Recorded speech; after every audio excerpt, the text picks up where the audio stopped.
Bueno, en la región en los últimos años hemos visto, se puede detectar distintas herramientas para actuar contra la violencia política de género que en términos generales se pueden clasificar en leyes específicas contra la violencia política de género, la incorporación de la violencia de género en el ámbito político, la incorporación específica del concepto de violencia política de género en las leyes integrales de violencia de género. Y también se han adoptado distintos protocolos que pueden ser distinguidos entre protocolos interinstitucionales de acción, como en el caso de México, protocolos al interior de los partidos políticos, protocolos al interior de las asambleas nacionales,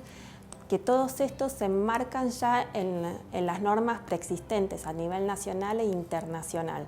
También podemos distinguir que existen marcos normativos que intentan incorporar esta problemática en distintas normas que regulan la competencia político-electoral, también en los planes de igualdad, como se ha dado en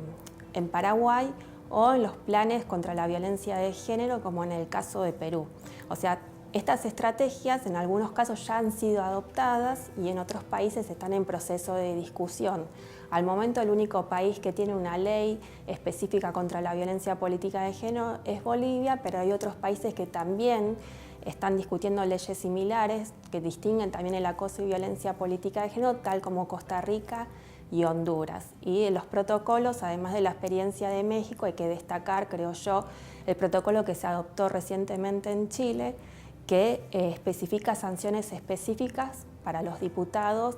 que ejercen violencia política de género. También contemplan medidas de protección y un plan de investigación, recursos de investigación para actuar contra la violencia política de género en el ámbito del Congreso. En la actualidad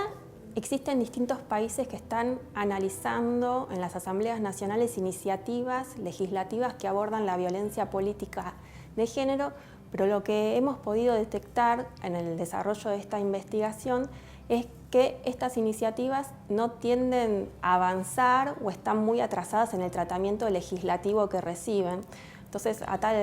para analizar cuáles eran las causas, los motivos en que estas iniciativas están en cierto modo estancadas, realicé 21 entrevistas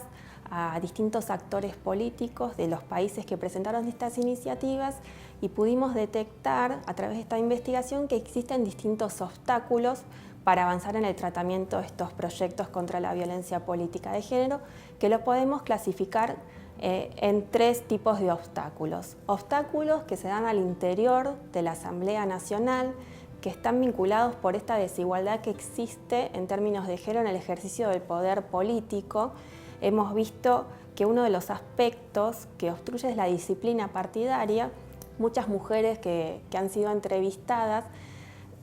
han expresado que existe una confrontación entre el interés personal de llevar estos proyectos que están comprometidos en materia de género con el interés propio del partido político. Por eso es importante avanzar en estrategias multipartidarias para avanzar en la aprobación de estos proyectos. También se ha detectado que existe un retroceso en el contexto legislativo para el tratamiento de proyectos en materia de género. Se ha mencionado el caso, por ejemplo, de Brasil y Honduras, la ideología de género y la consigna "con mi hijo no te metas", que se están dando en distintos países y que esto limita el tratamiento de este tipo de iniciativas. También podemos ver que existen obstáculos cuando estos proyectos son consultados con otras instituciones, o sea, con instituciones que tienen capacidad consultiva sobre estos proyectos, porque se detectan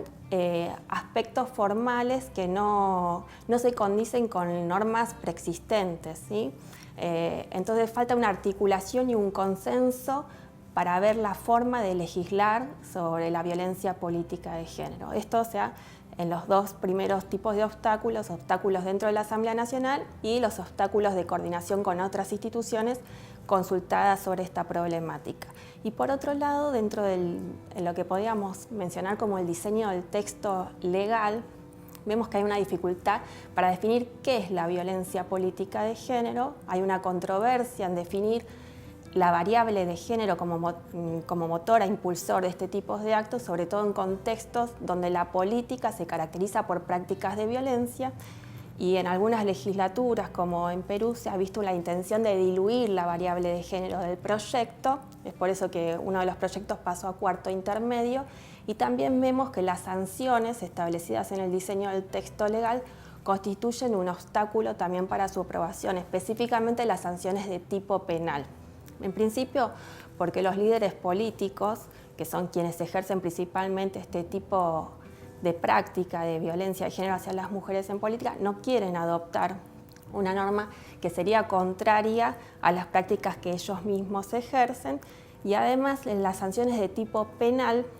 además que son lentas, tienen la dificultad de recabar pruebas, para las mujeres las perciben como una forma de terminar su carrera política. Por eso las entrevistadas expresaron que las sanciones para la violencia política de género tendrían que